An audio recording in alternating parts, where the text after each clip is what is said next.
आइए एक दूसरा चैप्टर आपका अध्याय 2 मापन में त्रुटियां, सार्थक अंक एवं विमाएँ के बारे में पढ़ेंगे। तो यहाँ पे मापन में क्या होता है, जब हम लोग मापते हैं तो बहुत अलग अलग प्रकार की उसमें त्रुटि होती हैं और सार्थक अंक हैं और उसकी किसी चीज़ की विमा क्या होगा उस चीज़ को देखेंगे, है ना।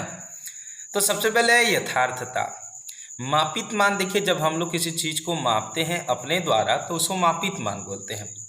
और वास्तविक माप मतलब उसका एक ठो लिखा होता है कि वह कितना, जैसे वाट में क्या होता है 5 किलो का वाट लिखा होता है, हम लोग एक अन्य 5 किलो वाट से उसको तुलना करें तो वहाँ पे क्या हो जाएगा, वो मापित मान है और उसमें लिखा था 5 किलो, ठीक है।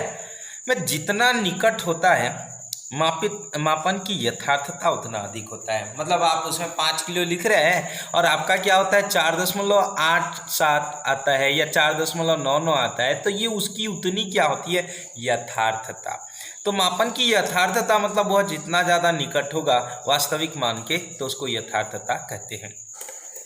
दूसरा यहाँ पे आता है आपका परिशुद्धता।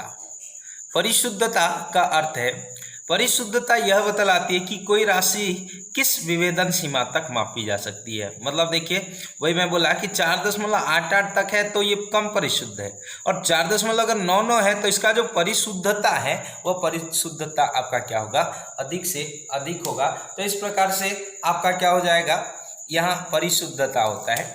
अगला है आपका अल्पतमांक। अल्पतमांक नाम से ही काम स्पष्ट है, प्रत्येक यंत्र के मापने की एक सीमा होती है जिससे कम मापा नहीं जा सकता, उसे अल्पतमांक कहते हैं, है ना। जैसे आपका टेप होता है तो या फिर हम लोग का स्केल होता है वो सेंटीमीटर में मापता है, उससे कम मापो बोलने से नहीं, है ना। तो वो उसकी अल्पतमांक कितना है, कम से कम कितना माप सकता है, 0.1 सेंटीमीटर, ठीक है। उसी प्रकार से आपका वर्नियर कैलिपर्स होता है 0.101 सेंटीमीटर। उसी प्रकार स्क्रू गेज बोलते हैं 0.001 सेंटीमीटर, वहाँ उसका अल्पतमांक। मतलब वो जितना कम से कम मापता है उसे हम लोग क्या कहते हैं, अल्पतमांक कहा जाता है। आगे आपका मापन में त्रुटियाँ। अब मापन में कितने प्रकार की त्रुटियाँ होती हैं, इन त्रुटियों को हम लोग यहाँ पे क्या करेंगे, आपका देखेंगे। तो मापन में जो त्रुटियां होती हैं उन त्रुटियों को मापन में क्या कहा जाता है, त्रुटि कहा जाता है। तो इन आपका क्या हो जाएगा कि वास्तविक मान और मापित मान में जो अंतर होगा उस अंतर को मापन में त्रुटि कहा जाएगा। अब देखिए, ये जो मापन में त्रुटियां हैं वो डिफरेंट प्रकार के होते हैं। पहला है क्रमबद्ध त्रुटि, दूसरा यादृच्छिक त्रुटि और तीसरा क्या होता है, स्थूल त्रुटि। क्रमबद्ध त्रुटि क्या है, देखिए मैं अपने शब्दों में इसको बताता हूँ, आप लोग इसका सबका डेफिनेशन बनाइएगा। उन त्रुटि को क्रमबद्ध त्रुटि कहते हैं जो एक दिशा में होती है ना। मतलब जो एक दिशा में होती हैं, एक टाइप के होते हैं, उन्हें हम लोग क्या कहते हैं, क्रमबद्ध त्रुटि कहा जाता है। दूसरा होता है यादृच्छिक त्रुटि, है ना, जो वन डायरेक्शन में एक दिशा में होगा, एक टाइप का होगा, उसे क्रमबद्ध। उसका क्या क्या टाइप है मैं आगे बताऊंगा।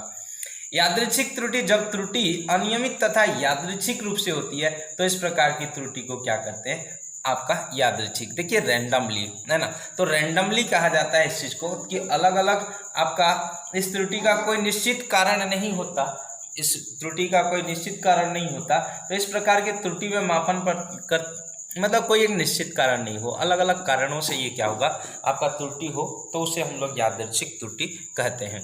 और लास्ट नंबर आपका होता है स्थूल त्रुटि। तो स्थूल त्रुटि किस चीज को कहा जाता है, मापनकर्ता का असावधानी, ये डायरेक्ट वो एक असावधानी पूर्वक मांग रहा है, असावधानी, है ना। तो असावधानी मतलब उसमें कोई सावधानी नहीं बरत रहा है ना, कोई सा भी ले जा रहा है और किसी तरीके से भी माप रहा है।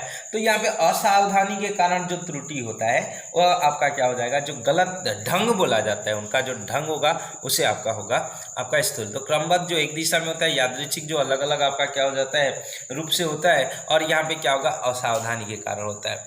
अब देखिए क्रमबद्ध त्रुटि 3 प्रकार आपका 1 2 3 4 प्रकार से यहाँ पे होता है ना। तो पहला होता है आपका यंत्रित त्रुटि, यंत्र में जो त्रुटि होता है वह यंत्रित त्रुटि, है ना। दूसरा होता है आपका यहाँ पे यंत्रित त्रुटि के बाद व्यक्तिगत त्रुटि। अब देखियो प्रयोगकर्ता द्वारा यंत्रों का पार्ट सही तरीके से नहीं लिए जाने पर, अब उसको पता नहीं कि पार्ट कैसा लेना है, तो यहाँ से व्यक्तिगत मतलब वह सही तरीके से आपका पाठ नहीं लिए जाने पर जो त्रुटि होता है उस त्रुटि को व्यक्तिगत त्रुटि कहते हैं। बाह्य कारकों के कारण जो त्रुटि है, जैसे भाई तभी ताप हुआ, दाब हुआ, इसका कारण वहाँ पे कुछ प्रभाव पड़ रहा है और उसमें त्रुटि आ रहा है, तो उसे हम लोग बाह्य कारकों के कारण त्रुटि कहा जाता है। अगला होता है आपका अपूर्णता त्रुटि। अपूर्णता त्रुटि मतलब यहाँ पे क्या होता है कि त्रुटि को जानते हुए भी उसका निराकरण नहीं कर पाना। अपूर्णता मतलब आप जान रहे हैं कि स्केल पूरा होना चाहिए या फिर अन्य किसी प्रकार का समस्या है ना, और आप वहाँ ज़बरदस्ती माप रहे हैं, मतलब वहाँ पे कारण को जानते हुए भी हम लोग क्या करते हैं, वहाँ जो त्रुटि है ना, तो उस आपका क्या हो जाएगा, कारण को जानते हुए भी उसका पूर्णतः निराकरण न कर पाना, है ना, उसे अपूर्णता त्रुटि। जैसे मैं बोलूं कि एक स्केल में माप रहे हो और स्केल टूट गया है और 5 से माप रहे हो, 5 से 10 गया, तो क्या ये 10 सेंटीमीटर होगा? क्या नहीं होगा, ये कितना सेंटीमीटर होगा? 5 होगा। तो आप इसको क्या मान रहे हो? अपूर्णता है ना, आप उसको कारण को जान रहे हो फिर भी नहीं घटा रहे हो, तो इस प्रकार ये अपूर्णता होता है। अब देखिए यंत्र में जो त्रुटि है, यांत्रिक त्रुटि, अब इसमें से एक आता है शून्यांक त्रुटि। देखिए यहाँ पे ये काफ़ी इंपॉर्टेंट है। शून्यांक त्रुटि क्या होता है कि वर्नियर आपका क्या हो जाएगा, कैलिपर्स में जो होता है 2 स्केल होते हैं, एक होता है मुख्य स्केल, एक बार आपको मैं वर्नियर बताता हूं, और एक मुख्य स्केल होता है और एक होता है वर्नियर स्केल, 2 स्केल वहाँ पे होते हैं। तो मुख्य स्केल और वर्नियर स्केल का जो शून्य है वो एक दूसरे के ठीक ऊपर होना चाहिए। 2 स्केल होते हैं, वहाँ एडजस्ट किया जाता है ना। तो मुख्य स्केल और वर्नियर स्केल का जो शून्य है वह एक दूसरे के ऊपर होना चाहिए। यदि एक दूसरे के ऊपर नहीं है तो इस प्रकार की जो त्रुटि होती है उस त्रुटि को हम लोग क्या कहते हैं, शून्यांक त्रुटि कहा जाता है। तो देखिए मैं फिर से बोलूँ कि आपका मुख्य स्केल और वर्नियर स्केल का शून्य एक दूसरे के ऊपर होना चाहिए और यहाँ पे जो त्रुटि होगा उसे शून्यांक त्रुटि। अगला अल्पतमांक त्रुटि। मैंने अल्पतमांक अपन में बताया कि कोई भी चीज़ जो अल्प से अल्प माप सकता है और उसमें जो त्रुटि होगा उस त्रुटि को अल्पतमांक त्रुटि कहते हैं। और लास्ट है अचर त्रुटि। नाम से स्पष्ट है, जब बार बार परीक्षण लेने के बाद भी आपको आंसर 5 आना चाहिए लेकिन हर बार आप उसको बदल भी रहे हो तो वह बार बार क्या आ रहा है, 4 4 4 4 आ रहा है, मतलब वहाँ पे वह क्या हो रहा है, अचर त्रुटि आ रहा है। तो अचर त्रुटि मतलब बार बार प्रयोग लिए जाने पर भी आपका क्या आना चाहिए, वही अगर आता है तो उसे हम लोग क्या कहते हैं, अचर त्रुटि। तो क्रमबद्ध त्रुटि में आपका यंत्र के कारण, व्यक्तिगत कारणों के कारण, बाह्य कारकों के कारण, ताप दाब अपूर्णता के कारण जानते हुए भी निराकरण न करना, शून्य, वर्नियर स्केल का शून्य और मुख्य स्केल का शून्य एक दूसरे के ऊपर न होना, हर वस्तु एक कम से कम मापता है उसको अल्पतमांक, और उसमें जो त्रुटि अल्पतमांक त्रुटि। और अचर त्रुटि मतलब क्या हो जाता है कि बार बार क्या हो जाएगा, वही आपका मान आना, उस चीज को आपका क्या कहा जाता है, अचर त्रुटि। तो इन त्रुटियों के बारे में 2 नंबर का कोई सा सवाल पूछा जाएगा, है ना, तो आप उनको ध्यान रखना और इन सारी चीज़ों का डेफिनेशन आपको क्या करना है, लिखना है आपका त्रुटि को व्यक्त करने के तरीके। तो त्रुटि को व्यक्त करने के तरीकों के आधार पर यहाँ 3 प्रकार की त्रुटि होती है। एक होता है निरपेक्ष त्रुटि, एक होता है आपेक्षिक और एक होता है आपका प्रतिशत। निरपेक्ष देखिए, जैसे हम लोग किसी स्केल में 0 से मापते हैं, वो शब्द का निरपेक्ष को कहा जाता है। तो यहाँ पे देखिए किसी भौतिक राशि के वास्तविक और व्यक्तिगत माप के अंतर को निरपेक्ष त्रुटि, तो ये जस्ट लाइक ऐसा हुआ, वो त्रुटि जैसे हुआ। तो वास्तविक मान और व्यक्तिगत माप के अंतर को हम लोग व्यक्तिगत निरपेक्ष त्रुटि कहते हैं। वास्तविक मान और व्यक्तिगत मापित मान के अंतर को निरपेक्ष त्रुटि कहते हैं। देखिए इस निरपेक्ष त्रुटि को ज्ञात करना है, एक न्यूमेरिकल क्वेश्चन भी इससे बनता है। तो इस आपका इसको कैसे, निरपेक्ष त्रुटि को जो अगर सामान्य घटा देंगे तो ये एक शुद्ध मान नहीं मिलता है। तो इसके लिए सबसे पहले क्या करते हैं, जैसे हम लोग क्या किए, एक मापित मान किए, है ना। तो मापित मान लेते हैं कि 3-4 बार एक किसी ने आपका 2 सेंटीमीटर मापा, किसी ने 3 सेंटीमीटर मापा, किसी ने 4 सेंटीमीटर मापा, इस प्रकार से, है ना, अलग अलग मापेंगे। तो जब अलग अलग मापेंगे तो सबसे पहले उसका ए मीन निकाल लेना है, समांतर माध्य, A1 + A2 + dash dash dash dash, ऐसा हो सकता है ना कि सब अलग अलग मापे, है ना। तो ए मीन यहाँ पे समांतर माध्य हम लोग क्या करते हैं, निकालते हैं। फिर उसके बाद आपका क्या हो जाएगा, इसमें उसका परिमाण, देखिए माप के, यहाँ एक शब्द लिखा है, माप के अंतर के परिमाण को, देखिए यहाँ डेल A1 निकालते हैं और डेल A1 बराबर, जैसे आप, मैंने आपको कहा कि एक क्लास में कितने लोग हैं, तो सबका क्लास में क्या होगा, परसेंटेज कितना है, तो किसी का 60%, किसी का 70, किसी का 80, किसी का 90, तो क्लास का परसेंट कितना है, तो मैं उसका माध्य निकालूंगा, आंकड़ों का योग बटे आंकड़ों की संख्या। तो मान लेते हैं किसी का 60 है, किसी का 70 है, किसी का 80 है, किसी का 90 है, तो मान लेते हैं एवरेज कितना आया, 70 आया। अब यहाँ डेल A1 क्या होता है, ए मीन माइनस A1, मतलब यहाँ पे क्या हो जाएगा, जो 70 आया है वह 70 से कितना कम ज़्यादा होगा। जैसे 70 आपका आया है और 60 है, तो यहाँ ऋण 10 होगा। अब देखिए मापांक है, मापांक का मतलब धन 10 हो जाएगा।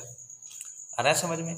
तो ऐसे del A1, del A2, del A3 ऐसा करके ना हमको डेल क्या रखना है, सब में कितना कितना अंतर होता है, उस अंतर को क्या करते हैं हम लोग निकालते हैं। फिर से मैं बोलूँ, पहले माध्य निकालोगे, माध्य को डेल A1, डेल A2 ऐसा करके निकालोगे, फिर उसके बाद आपका क्या हो जाएगा, जो निरपेक्ष त्रुटि हो जाता है ना, तो माध्य निरपेक्ष त्रुटि फिर यहाँ पे निकाला जाता है, जो शुद्ध माना जाता है। तो यहाँ से माध्य निरपेक्ष त्रुटि, तो माध्य आपका निरपेक्ष जो त्रुटि होगा वह डेल कितना हो जाएगा, वही A1 प्लस डेल कितना होगा आपका A2 dash dash dash dash del कितना होगा AN, आंकड़ों का योग बटे वही आंकड़ों की संख्या ही है। तो इसे आपका क्या होता है, माध्य निरपेक्ष त्रुटि कहा जाता है। तो ये होता है आपका निरपेक्ष त्रुटि का माध्य निकालेंगे तो ये अति शुद्ध होता है। तो मैं फिर से आपको बोल दूं कि हम लोग क्या करते हैं कि अलग अलग आपका सब, जैसे सब विद्यार्थी अलग अलग निकालेंगे, फिर उसका मध्य मान निकालेंगे, तो फिर एक एक में, अब यहाँ पे कोई 5 सेंटीमीटर मापा, एक ही प्रैक्टिकल को सब अलग अलग तरीके से मापेंगे, उनमें सब में हम घटाते घटाते जाएंगे, और उसका धनात्मक होता है, मापांक लिया जाता है मतलब धन, और उन धनात्मक जितना भी आएगा उन सब का फिर क्या करेंगे, आंकड़ों का योग बटे आंकड़ों की संख्या कर देंगे। तो वहां पे जो भी एक मान आएगा उसे माध्य निरपेक्ष त्रुटि कहते हैं। तो निरपेक्ष त्रुटि ये अति शुद्ध माना जाता है। दूसरा नंबर यहाँ पे आपका आता है कि आपेक्षिक त्रुटि, मापन के माध्य निरपेक्ष त्रुटि। अभी माध्य निरपेक्ष त्रुटि कैसे निकालें आपको पता चला है ना, कि आप पहले मध्य मान निकाले, फिर कितना अंतर हुआ निकाले, और फिर उसका आंकड़ों का योग बटे आंकड़ों की संख्या। तो माध्य निरपेक्ष त्रुटि और उस भौतिक राशि के मध्य मान को देखिए, अभी आपने माध्य भी निकाला था और उससे पहले आपने मध्य मान भी निकाला था, ए मीन आपका निकाला था। तो मध्यमान और माध्य निरपेक्ष त्रुटि इन दोनों के क्या हो जाएगा, जो अनुपात होगा उस अनुपात को आपेक्षिक त्रुटि कहा जाता है। समझ में आया ना, उन दोनों को डिवाइड करोगे तो आपेक्षिक त्रुटि होगा, और अंत में प्रतिशत त्रुटि। जब इस आपेक्षिक त्रुटि को हम गुणा 100 कर देंगे, मतलब प्रतिशत के रूप में व्यक्त करेंगे, तो जब आपेक्षिक त्रुटि को प्रतिशत के रूप में व्यक्त किया जाता है तो उसे प्रतिशत त्रुटि। तो ध्यान दीजिएगा, प्रश्न पूछता है कि प्रतिशत त्रुटि किसे कहते हैं, तो जब आपेक्षिक त्रुटि को प्रतिशत त्रुटि में व्यक्त करते हैं तो ये प्रतिशत त्रुटि। आपेक्षिक त्रुटि क्या है, माध्य निरपेक्ष त्रुटि, और माध्यमान को हम लोग आपेक्षिक त्रुटि कहते हैं। और यहाँ से निरपेक्ष त्रुटि क्या होता है, तो निरपेक्ष त्रुटि क्या होगा, यहाँ बोल रहा है कि जो मापित मान के अंतर के परिमाण को निरपेक्ष त्रुटि। तो यहाँ पे देखिए आप सबको निकाले, यहाँ पे अंतर देखिए दोनों घट रहे हैं ना, अंतर और उसके परिमाण को क्या कहा जाता है, निरपेक्ष त्रुटि, और उसका जब मध्य मान निकलेंगे तो माध्य निरपेक्ष त्रुटि आपका कहा जाता है। ठीक है, तो इस प्रकार से आपको समझ में आया होगा, है ना। धन्यवाद।